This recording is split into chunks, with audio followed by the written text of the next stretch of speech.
star was already on the rise, but Congressman Paul+Ryan has now officially gone national. Now, I personally cannot wait for the vice presidential debate between Ryan and Vice President Biden. It will be a true political nerd's dream. But Joe Biden isn't Paul+Ryan's only opponent. Congressman Ryan will remain on the ballot for his House seat representing the 1st District of Wisconsin. And his opponent in that race is Democratic candidate and former small business owner Rob Zerban, who joins me now from Milwaukee. Thanks, Rob.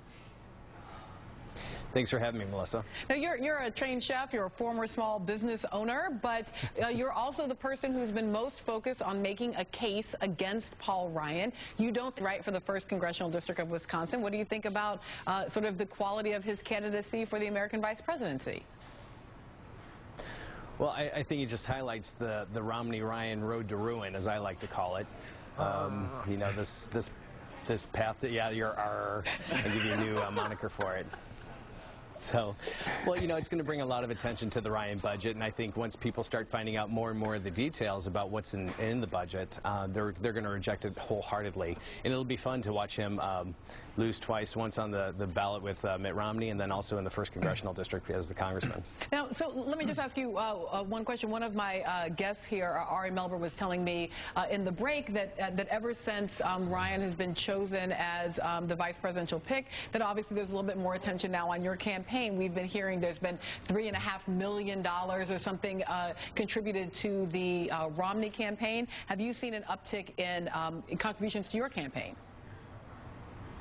Well, yes, there's a spotlight's been drawn onto the campaign here in the 1st Congressional District, and you know, we did see an upswing in our campaign contributions, and yeah, how this is going to affect it long term, I'm not really going to speculate on, but I think this is definitely going to help by bringing more attention to the Ryan budget. Yep. Let me back out a little bit to the panel. I just want to ask, you know, as we're thinking about sort of Paul+Ryan as a Wisconsin guy, as somebody who's from Janesville, has got this kind of long history, who can tell a story, that apparently really good at retail politics. He's been in there 7 times. How is it going to change now that he's on the national stage? What does it mean to be running for vice president, not for a congressional seat? I think for him, one of the big risks, you know, he's going to be on this national stage.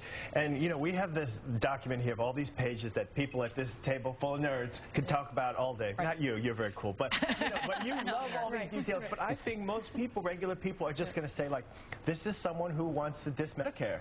And they're just going to look at it that way. Most people are not going to get into all the intricacies of what this budget or his plan is. They're just going to look at, he wants to give tax breaks to very wealthy people, dismantle social services, and transform or eliminate Medicare. It's a very simple debate to many people, I think. I agree, and I think it's going to be one of these debates where language is so key, because they're going to say, we want to change Medicare, right? Yeah. We want to take Social Security reform, and we want to reform it, right?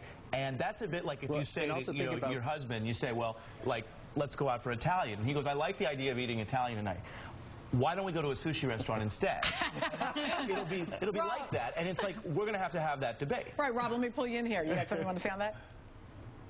Yeah, Melissa, you also have to understand this congressional race is kind of unprecedented. Not only is Paul+Ryan running against, you know, Joe Biden and Barack Obama at the presidential level, he's running a 2nd race here in the congressional district. So this is kind of unprecedented territory. We haven't seen this before. Rob, do you have one piece of advice that you would give to Vice President Biden in his preparations for meeting up against Paul+Ryan in the vice presidential debate? Joe Biden is a much more experienced public servant than I am, and it'd be pretty presumptuous for me to try and give him any advice. No, it'd be fun, though. One last thing. Rob might have to be a little more pushy if you're going to be a politician. I was going to say, because, you know, at the end of the day, right, all politics is local, and one of the aspects of Paul+Ryan's sort of philosophy is that he stopped taking earmarks, and that he has stopped bringing home money to the district. And, you know, on the local sort of district congressional level, what you're bringing to the district directly matters. So I'm wondering if maybe his big picture philosophy is going to be used by his opponent in the district to say, hey, you're not delivering for us. If your district is starving, a little roads. If your district's starving, a little pork is a good thing. Rob, thank you so much for joining me from Wisconsin. We're undoubtedly all going to be watching your campaign very closely now.